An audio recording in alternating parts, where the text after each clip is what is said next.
আমাদের নীতি একটাই, আমরা শেখ হাসিনার বইও বিক্রি করবো, খালেদা জিয়ারও বই বিক্রি করবো। যেহেতু হাসিনা সরকারের বিরুদ্ধে এগুলা বই, সত্য ঘটনাগুলো তো হাসিনা সরকার সবসময় লুকাই গেছে। গুলি কিংবা মাদক সবই মিলত টাকা হলে, কিন্তু ইচ্ছে করলেই কেনা যেত না নির্দিষ্ট কিছু বই। বাজারে বিক্রি হওয়া দূরের কথা, 2 মাস আগে এই বইগুলোর নাম মুখে নিতেও পারত না কেউ, কিন্তু নীলক্ষেতের বই বাজারে প্রকাশ্যেই দেখা যাচ্ছে বইগুলো। মেজর ডালিম আর মতিউর রহমান রেন্টুর লেখা বইগুলো কিনতে রাজধানীর বইয়ের দোকানে ভিড় করছেন পাঠকরা, যাদের মধ্যে অধিকাংশই তরুণ। বই কিনতে আসা গ্রাহকরা বলেন, আগে এই বইটি খোঁজ করলেও বাজারে পাওয়া যায়নি, বর্তমানে বাজারে বিক্রি হচ্ছে দেখে আগ্রহ নিয়ে কিনতে এসেছেন। আসলে নিষিদ্ধ বইয়ের পিছনে সবারই একটু আগ্রহ থাকে ইতিহাসটা জানার জন্য। জিয়াউর রহমানের ইতিহাস সম্পর্কে, অসম আত্মজীবনী এর ভিতরেও অনেক ইতিহাস লুকায় আছে আওয়ামী লীগের, তো এখানে ইতিহাস সম্পর্কে জানা আর কি, এই কারণে বইগুলো পড়া আর কি।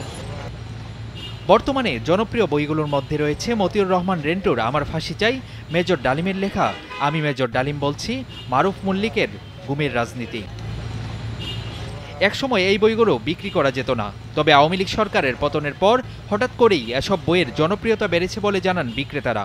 আসলে আগে বইগুলা বিক্রি করা তো নিষিদ্ধ ছিল, যেহেতু হাসিনা সরকারের বিরুদ্ধে এগুলা বই, সত্য ঘটনাগুলো তো হাসিনা সরকার সবসময় লুকাই গেছে। সত্য ঘটনাগুলো এই বইগুলোতে আছে, এই জন্য বর্তমান যুগের পোলাপান তো আগে, যেমন ধরেন এই মতিউর রহমান রেন্টুর আমার ফাঁসি চাই বইটাও 1999 সালে প্রথম প্রকাশ হয়েছে। তখন স্টুডেন্টরা ছিল ছেলেবেলে ছোট ছোট, তারা তো এই ইতিহাসটা জানতো না, এখন জানার ওদের খুব আগ্রহ, এই জন্য এই বইগুলা বেশি চলে এবং ওরা নেয়।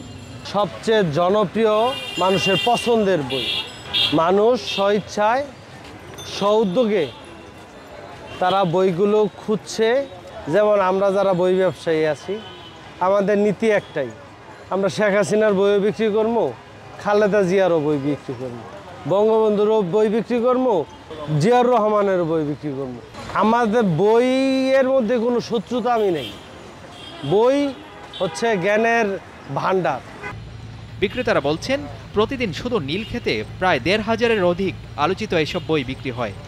1000 আর বাইরে এলো 200-1200, তো 1200 যদি 10 পিস করেও বিক্রি করে তাহলে অনুমান করেন কি পরিমাণ সেল হয়। আর গোটা বাংলাদেশের মানুষ এখানে এসে কম দামে পায়, তো সেই জন্য নীলক্ষেত চলে আসছে। এখান থেকে নিয়েই কিন্তু সবাই বাইরে নিয়ে আরেকটু দামে বিক্রি করে। অনলাইনেও আলোচিত বইগুলোর ব্যাপক জনপ্রিয়তা বেড়েছে। সামাজিক মাধ্যমের বিভিন্ন গ্রুপ ও পেজে বইগুলো পিডিএফ আকারে ছড়িয়ে পড়েছে। Abu Bakr Raihan, Daily Sun.